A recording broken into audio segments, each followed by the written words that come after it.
Alright, time for some mind games.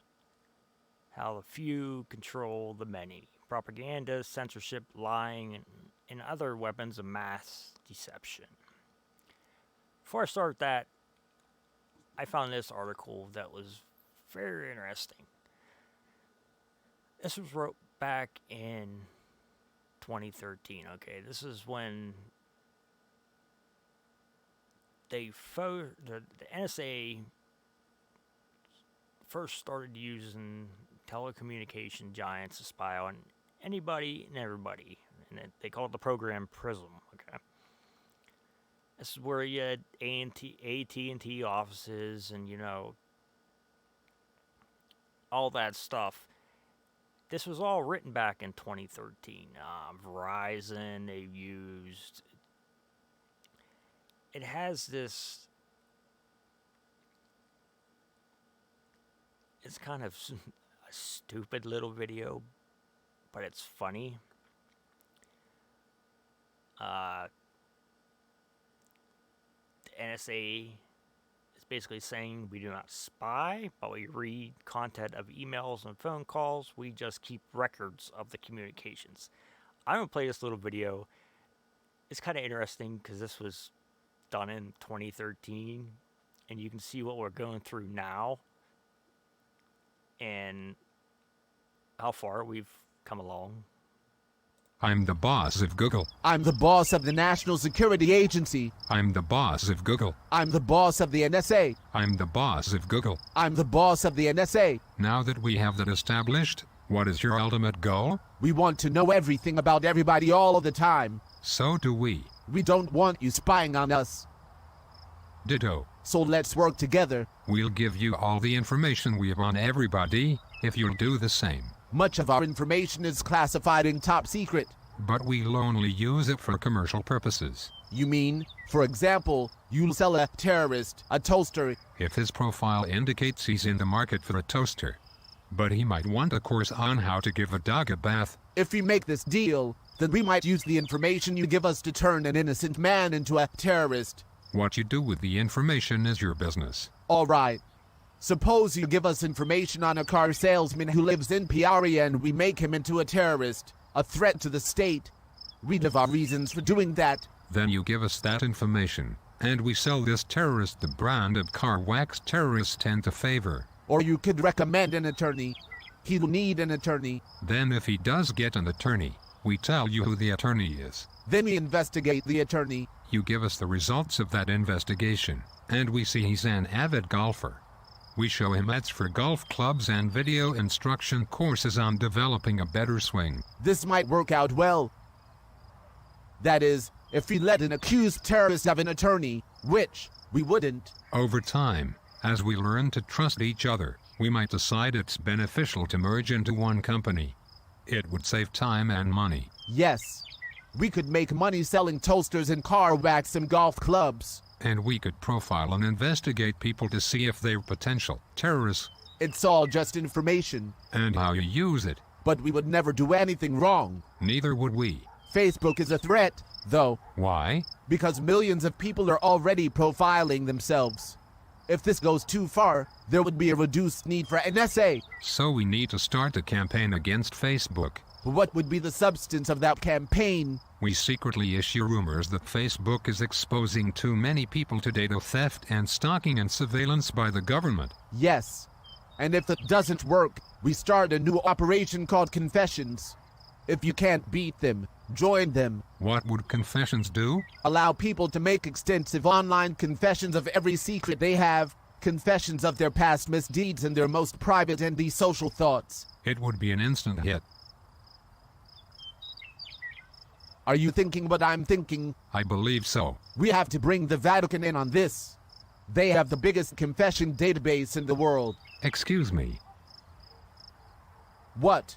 What's wrong? I just received a signal that somebody is taping this meeting. It's not us. It's not us, either. You mean somebody else is out there that's spying on us? Are you thinking what I'm thinking? God. He's recording this? Maybe he needs some golf clubs. I know that was really stupid,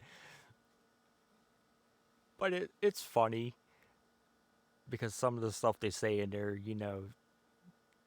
how much they track your online, what you search for, and then you get ads that come up, you know, saying you looked at this, you might be interested in this.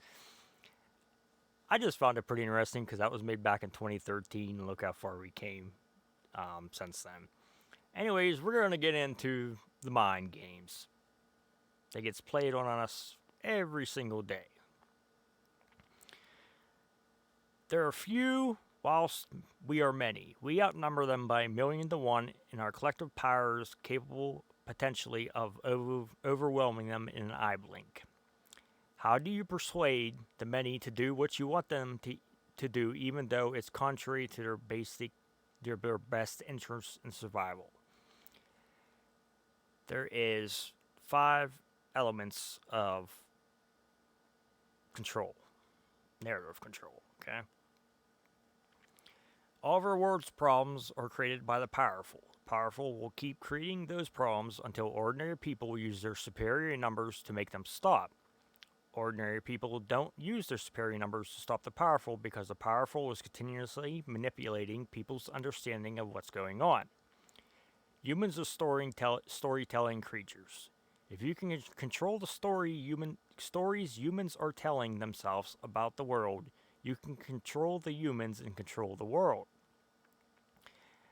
Mental narrative plays a hugely prominent role in human experience. Have you ever tried to still your mind in meditation? You know exactly what I'm talking about.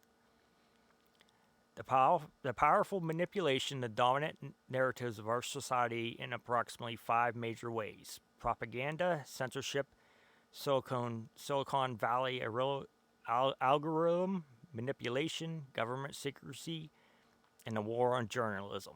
Like the fingers of the hand, they are distinct from each other and play their own role, but they are all part of the same thing and work together towards the same goal.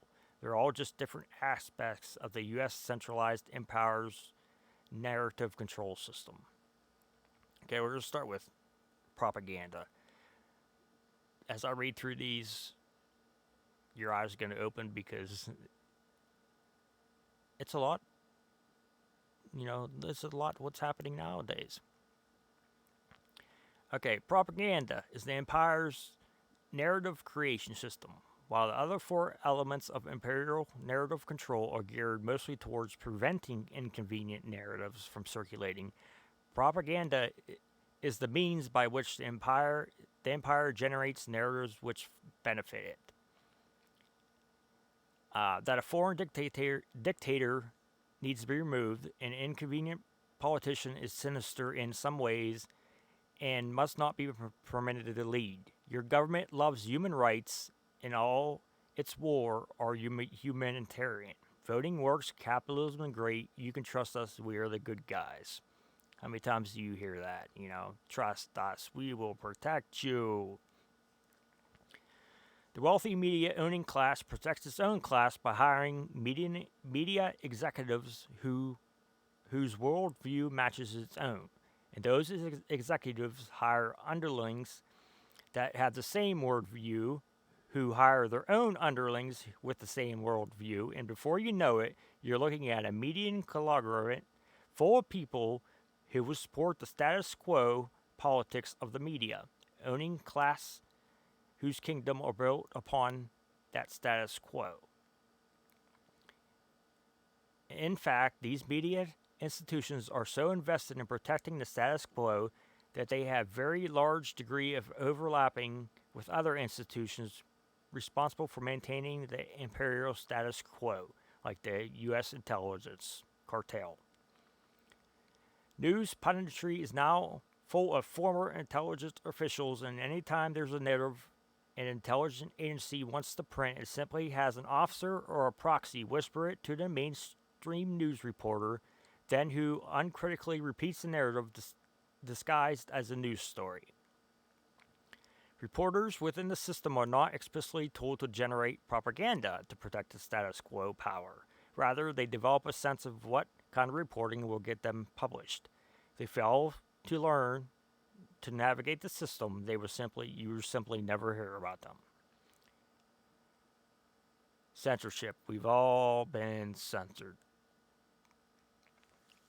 Propaganda is geared towards putting narratives favorable into the empire in front of people, while censorship is all about keeping unfavorable narratives away from the public vision. We've long seen this expressed in ways the mass media simply refuses to give any platform or voice to critics of capitalism and imperialism. Because the widespread ability to share ideas and information possess a major threat to imperial narrative control, empire managers have been working towards normalizing and expanding censorship on internet platforms, basically Google, Facebook, Instagram, Twitter, any online space where a large number of people gather to find itself pressured by the U.S. government to remove a wider and wider spectrum of content in the name of public safety, election security, containing a virus, or just keep people from thinking wrong thoughts. Every few months since 2016, we've been fed a new reason why more internet censorship is needed, which is always followed by a giant purge of newly banned content and accounts which created it. This trend had escalated dramatically during the Ukraine war, where for the first time, there is no pretense being made that content is being censored to the public to protect public interest. It's just being censored because it disagrees with what Western government and media institutions tell us. Then we go into the Silicon Valley algorithm. I'm probably saying that. I don't know why. This one relates to both the propaganda and censorship because it facilitates both. Silicon Valley officials have admitted manipulating algorithms to make sure the independent media doesn't get seen very much, while artificially elevating the online publications of mass media outlets on the basis that they are the authoritative sources of information, despite the fact that those authoritative sources have lied to us. Silicon Valley manipulation does more than damage the overt forms of online censorship because its consequences are much more far-reaching and because people don't even know it's happening. When Google changes algorithms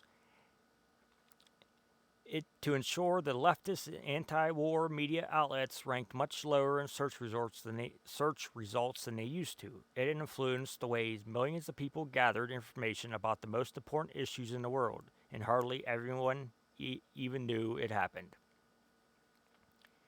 If it weren't for big tech giants artificially directing traffic toward empire-approved media outlets, those outlets would have shut down by now. We've seen a clear illustration of how disdainful the public is of mass media when the paid streaming service, the CNN Plus, was forced to shut down 30 days after launch when it failed to maintain its even 10,000 daily views. Then we get into government secrecy. Like censorship, government secrecy is another way the empire prevents inconvenient narratives from entering public awareness. By classifying information on the basis of national security, the empire prevents unauthorized narratives before they even get off the ground. As Julia Assange once said, the overwhelming majority of information is classified to protect political security, not national security. The amount of power you have should be inversely proportional to the amount of privacy you get. In a healthy society, ordinary people would have full privacy from the government, while government officials should have full transparent about their lives, finance, and behavior. In our society, it's completely reversed. They hide everything they're doing from the view of the public, even when people start taking educated guesses about what might be behind the veil of government secrecy. They get called conspiracy theorists. We've heard that term a lot lately, too. The war on journalism. Lastly, in order to effectively control the dominant narratives about the world, the empire needs to wage a war on disobedient journalism. We've seen this unfold in various ways over the years, but right now, None are clear as far as the U.S. empire's persecution of Julian Assange. If you don't know who that is, he does WikiLeaks. The goal of the case is to establish a legal precedent for extraditing any journalist or publisher anywhere in the world who tries to get around U.S. government secrecy. One precedent has been set, and the consent has been manufactured. The war on journalism can really get going. We're going to end with this. All these 5 points are used to control people, the way people sees, thinks about, and talks about their world, thereby controlling how they act and how they vote in mass scale. This enables the powerful to maintain an entirely enslaved populace which never tries to escape its enslavement because it thinks it's already free. If you go back to my past videos, I did a quick video on how free are we really? And this hits on a lot of stuff. Alright guys, I just wanted to cover that real quick. The 5 elements they have to control basically what we see, what we hear, when we see it, what they deem as false news, propaganda. If you do this, you're a conspiracy theorist. It's all by plan, guys. Alright, I'm going to end it there.